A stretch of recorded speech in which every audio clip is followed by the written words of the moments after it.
ऋषिकेश चले गए, हमने कहा गंगा जी के वहाँ पे दर्शन करके लौट के आएंगे।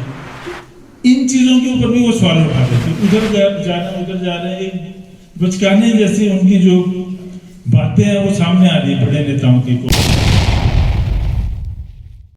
हमने वहां से अनाउंसमेंट नहीं करा या किसी बड़े नेता ने अनाउंसमेंट नहीं हुई थी, मगर ये है कि एक वो कहानी आती है कि शेर जब पानी पीने जाता है तो एक बकरी पानी पी रही होती है उनसे नीचे, तो बोलते कि तूने मेरा पानी जूठा किया तो मैं तुझे खा रहा हूँ।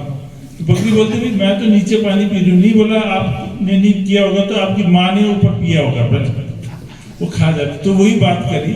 और जब हम यहाँ से अपना एक निष्पक्ष तरीके से हम चाहते थे कि हमें एक जस्टिस मिले, और हम दिल्ली गए और सर्वोच्च न्यायालय में हमने हर्ष मांझी जी ने मदद की हमें वकील करने को, तो इन्होंने कांग्रेस पार्टी की ओर से 21 वकील वहां खड़े किए गए। सिंघवी जी थे और साथ में कपिल सिब्बल जी और मुकुल रस्तोगी जी व अन्य कई लोग खड़े हो गए कि हम दोबारा काबिज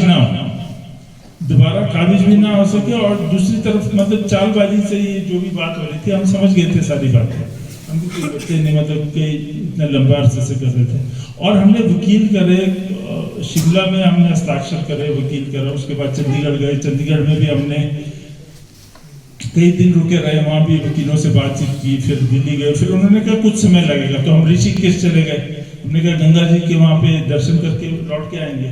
तो इन चीजों के ऊपर भी वो सवाल उठा रहे कि उधर जा रहे हैं। एक बचकाने जैसी उनकी जो बातें हैं वो सामने आ रही है बड़े नेताओं की, कांग्रेस पार्टी की। तो हमने ये फिर निर्णय लिया अंतिम में कि हम सर्वोच्च न्यायालय ने जो हमें समय दिया था, उनको नोटिस भी चले गए थे, 1 महीने की अवधि भी दी थी आप नोटिस में, मगर हमने इस बीच ये निर्णय लिया कि जो पार्टी अपनी बातों में क्लियरिटी नहीं है और चालबाजी से हमारे साथ बर्ताव कर रही है, तो हम ऐसी पार्टी में हमारा कोई औचित्य नहीं है।